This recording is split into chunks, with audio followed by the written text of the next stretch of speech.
नमस्कार दोस्तों, आपका स्टडी लाइट यूट्यूब चैनल में एक बार फिर से स्वागत है। और आज हम जैन धर्म से संबंधित 21 अति महत्वपूर्ण प्रश्न जो कि बार बार एग्जाम्स में रिपीट होते हैं उनको देखने वाले हैं। तो चलिए शुरू करते हैं बिना किसी वेस्ट ऑफ टाइम के। तो पहला क्वेश्चन आपकी स्क्रीन पे है, जैन धर्म के संस्थापक कौन थे? ऑप्शन ए है अजितनाथ, बी महावीर, सी ऋषभदेव या फिर डी सुपार्श्वनाथ। तो इसका सही उत्तर है सी ऋषभदेव। ऋषभदेव जैन धर्म के संस्थापक थे और ये पहले तीर्थंकर भी थे। इन्होंने ही जैन धर्म की स्थापना की थी। चलिए क्वेश्चन नंबर 2 देखते हैं। अनेकांतवाद किस धर्म का मूल सिद्धांत एवं दर्शन है? ए बौद्ध धर्म, बी जैन धर्म, सी शैव धर्म या फिर डी वैष्णव धर्म। तो इसका सही उत्तर है बी जैन धर्म। अनेकांतवाद किस धर्म का मूल सिद्धांत है? जैन धर्म का। काफी इंपॉर्टेंट क्वेश्चन है, कई एग्जाम्स में ये पूछा गया है कि अनेकांतवाद किस धर्म का मूल सिद्धांत है या दर्शन है। तो ये जैन धर्म का मूल सिद्धांत एवं दर्शन है। अगला क्वेश्चन है, जैन धर्म में कर्म परमाणु की पूर्ण विनाश को जैन धर्म में कर्म परमाणु की पूर्ण विनाश को सूचित करने वाली अवस्था को क्या कहा जाता है? ऑप्शन ए निर्वाण, बी निर्जरा, सी अनुव्रत या फिर डी शाद्वाद। तो इसका सही उत्तर है बी निर्जरा। दोस्तों इसका मतलब है कि जब भी यानी आपकी जो आत्मा है और आपके जो क्रम हैं, यदि उनमें अगर मिलान नहीं रहता है, यानी कि जो आपकी आत्मा कहती है और आप जो क्रम करते हैं उनमें मिलान नहीं रहता है, तो जो आपके द्वारा जो क्रम किए जा रहे हैं, यानी कि जो आपका क्रम करने का जो इंटेंशन है वो गलत रहता है, तो आपको मोक्ष की प्राप्ति नहीं होगी। चलिए आगे देखते हैं। आगे क्वेश्चन नंबर 4 है, जैन धर्म में संवर का क्या अभिप्राय है? जैन धर्म में संवर का क्या अभिप्राय है? ऑप्शन ए मोक्ष की प्राप्ति का मार्ग, बी आत्मा में विश्वास, सी जीव की ओर नए क्रम का प्रवाह रुक जाना, डी भगवान की भक्ति करना। तो इसका सही उत्तर है सी जीव की ओर नए क्रम का प्रवाह रुक जाना। ये संवर का अभिप्राय है, जीव की ओर नए क्रम का प्रवाह रुक जाना। अगला क्वेश्चन है 5वां, जैन धर्म से संबंधित त्रिरत्न सिद्धांत में कौन सा सिद्धांत शामिल नहीं है? ऑप्शन ए है सम्यक दर्शन, बी सम्यक आचरण, सी सम्यक ज्ञान, डी सम्यक विश्वास। तो इसका सही उत्तर है डी सम्यक विश्वास। यानी कि जो त्रिरत्न सिद्धांत है जैन धर्म का, उसमें सम्यक विश्वास शामिल नहीं है। ऊपर के 3 शामिल हैं, सम्यक दर्शन, सम्यक आचरण और सम्यक ज्ञान। ये 3, इसीलिए इसको त्रिरत्न सिद्धांत कहा जाता है। यानी आपका दर्शन अच्छा होना चाहिए, आपका आचरण अच्छा होना चाहिए और आपका ज्ञान सही होना चाहिए। चलिए दोस्तों अगला क्वेश्चन है क्वेश्चन नंबर 6, आजीवक संप्रदाय के संस्थापक कौन थे? ए ऋषभदेव, बी महावीर स्वामी, सी मखली घोषाल या फिर डी कल्लण। तो इसका सही उत्तर है सी मखली घोषाल। आजीवक संप्रदाय के संस्थापक मखली घोषाल थे। चलिए अगला क्वेश्चन है क्वेश्चन नंबर 7, जैन धर्म में अनुव्रत सिद्धांत में अनुव्रतों की संख्या कितनी है? जैन धर्म में अनुव्रत सिद्धांत में अनुव्रतों की संख्या कितनी है? Option a 4, option b 5, option c 7 या ऑप्शन डी 11। तो इसका सही उत्तर ऑप्शन बी 5, जो कि कौन कौन से हैं? अहिंसा, सत्य, अस्तेय, ब्रह्मचर्य और अपरिग्रह। तो ये 5 अणुव्रत है। सबसे पहले आपको याद रखना है कि जो अणुव्रत सिद्धांत है वो जैन धर्म का है और इसमें जो अणुव्रतों की संख्या है वो 5 है, जो कि कौन कौन से हैं? अहिंसा, सत्य, अस्तेय, ब्रह्मचर्य और अपरिग्रह। चलिए अगला क्वेश्चन देखते हैं क्वेश्चन नंबर 8, जैन धर्म में यापनीय संप्रदाय कहाँ पर था? जैन धर्म में यापनीय संप्रदाय कहाँ पर था? ए उत्तराखंड, बी पश्चिम बंगाल, सी कर्नाटक या फिर डी तमिलनाडु। तो इसका सही उत्तर है सी कर्नाटक। स्पेशली जो पश्चिमी कर्नाटक था वहाँ पर ये यापनीय संप्रदाय पाया जाता था। चलिए दोस्तों अगला क्वेश्चन देखते हैं। अगला क्वेश्चन है 9वां, प्रारंभिक जैन साहित्य किस भाषा में लिखे गए थे? ए संस्कृत, बी उर्दू, सी हिंदी या फिर डी अर्धमागधी। तो इसका सही उत्तर है डी अर्धमागधी। प्रारंभिक जैन साहित्य किस भाषा में लिखा गया था? अर्धमागधी भाषा में लिखा गया था। अगला क्वेश्चन है क्वेश्चन नंबर 10। पार्श्वनाथ से संबंध होने के कारण कौन सा स्थल जैन सिद्ध क्षेत्र माना जाता है?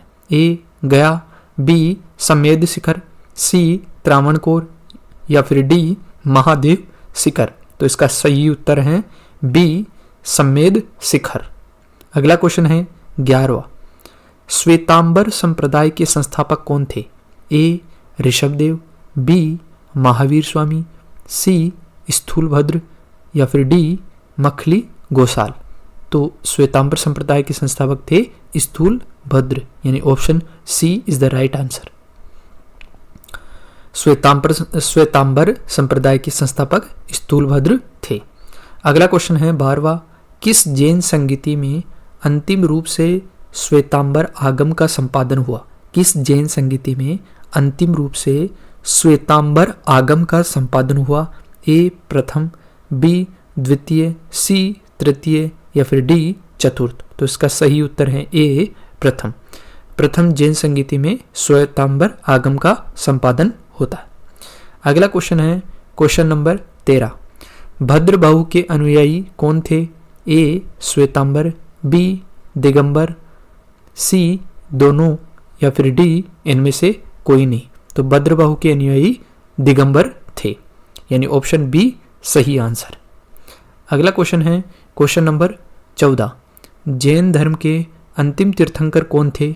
ए अजितनाथ, बी महावीर स्वामी, सी ऋषभदेव, डी सुपार्श्वनाथ। तो इसका सही उत्तर है बी महावीर स्वामी, जो कि 24वें तीर्थंकर थे। जैन धर्म के अंदर 24 तीर्थंकर हुए हैं, जिनमें अंतिम जो तीर्थंकर थे वो महावीर स्वामी हुए हैं, जबकि पहले कौन थे? ऋषभदेव। अगला क्वेश्चन है 15वां। शाद्वाद सिद्धांत में किसका?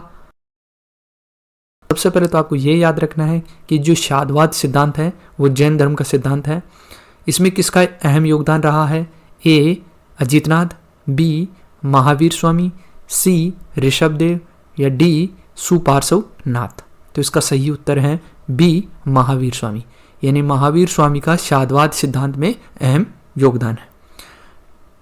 महावीर स्वामी का इस सिद्धांत में ये मानना है कि मनुष्य को ये मान लेना चाहिए कि वो सब कुछ नहीं जानता है, यानी कि वो जो जानता है वो केवल सीमित ज्ञान है उसके पास, जबकि जो दुनिया में जो ज्ञान है वो अत्यधिक है।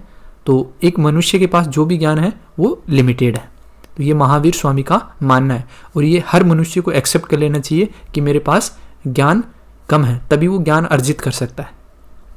अगला क्वेश्चन देखते हैं क्वेश्चन नंबर 16। उत्तर प्रदेश में स्थित कौन सा स्थान बौद्ध एवं जैन धर्मों का प्रसिद्ध तीर्थ स्थल है? ए गया, बी वैशाली, सी कौशाम्बी या फिर डी इनमें से कोई नहीं। तो इसका सही उत्तर है सी कौशाम्बी, यानी कौशाम्बी एक ऐसा स्थल है उत्तर प्रदेश में जो कि बौद्ध और जैन धर्म दोनों में प्रसिद्ध है।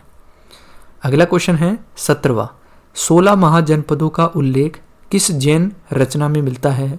ए भगवती सूत्र, बी भद्रबाहु संहिता, सी द्रव्य संग्रह या फिर डी गौमत सार। तो इसका सही उत्तर है ए भगवती सूत्र, यानी भगवती सूत्र जो कि जैन धर्म की एक रचना है, उसमें 16 महाजनपदों का उल्लेख मिलता है। अगला क्वेश्चन है 18वां। बराबर की गुफाओं का निर्माण किस लिए किया गया था? ए जैन तीर्थंकरों के आवास के लिए, बी आजीविकों के आवास के लिए, सी सामान्य लोगों के लिए या फिर डी निर्वाण प्राप्ति के लिए। तो इसका सही उत्तर है आजीविकों के आवास के लिए, यानी कि जो भी आजीविक बनते थे वो उन बराबर की जो गुफाएं होती थी उनमें निवास करते थे। अगला क्वेश्चन है 19वां। पार्श्वनाथ द्वारा प्रतिपादित 4 महाव्रतों में महावीर स्वामी ने 5वें महाव्रत के रूप में क्या जोड़ा? ए अहिंसा, बी सत्य, सी अपरिग्रह या फिर डी ब्रह्मचर्य। तो इसका सही उत्तर है डी ब्रह्मचर्य, यानी कि पार्श्वनाथ ने 4 दिए थे, अहिंसा, सत्य, अपरिग्रह और अस्ते, ये 4 पार्श्वनाथ ने दिए थे। इसके बाद में जो 5वां था वो जो ब्रह्मचर्य था उसको महावीर स्वामी ने जोड़ा। अगला क्वेश्चन है 20वां, जैन ग्रंथ कल्पसूत्र के रचयिता कौन थे? जैन ग्रंथ कल्पसूत्र के रचयिता कौन थे? सबसे पहले आपको ये याद रखना है कि जो कल्पसूत्र हैं वो जैन धर्म का ग्रंथ है। अब इसके रचयिता कौन थे? ए भद्रबाहु, बी स्थूलभद्र, सी महावीर स्वामी या फिर डी ऋषभदेव। तो इसका सही उत्तर है ए भद्रबाहु, यानी कि जो कल्पसूत्र थे उसके रचयिता भद्रबाहु थे और कल्पसूत्र जैन धर्म का ग्रंथ है। अगला क्वेश्चन है 21वां, जैन मूर्ति पूजा का प्राचीनतम प्रमाणिक अभिलेख कहाँ मिला है? जैन मूर्ति पूजा का प्राचीनतम प्रामाणिक अभिलेख कहाँ मिला है? ए शाहबाजगढ़ी, बी मानसेहरा, सी गिरनार या फिर डी हाथी गुम्फा। तो इसका सही उत्तर है डी हाथी गुम्फा। हाथी गुम्फा अभिलेख में ये मिला है कि जैन मूर्ति पूजा की जाती थी, यानी जैन धर्म में मूर्ति पूजा की जाती थी। तो थैंक यू सो मच दोस्तों, ये 21 प्रश्न थे जो कि बार बार एग्जाम्स में पूछे जाते हैं जैन धर्म से। आपको इनको 1-2 बार देख लेना है ताकि आने वाले एग्जाम्स में जब भी कोई जैन धर्म से कोई क्वेश्चन आए तो वो आपका गलत नहीं हो। मैं श्योरिटी लेता हूँ कि आने वाले एग्जाम्स में इनसे बाहर जैन धर्म में क्वेश्चन नहीं जाएगा। तो आप इस चैनल को सब्सक्राइब कर लें और इस वीडियो को लाइक करें, कमेंट करें और अपने दोस्तों में शेयर करें। थैंक यू सो मच दोस्तों, जय हिंद। मिलते हैं अगले वीडियो में।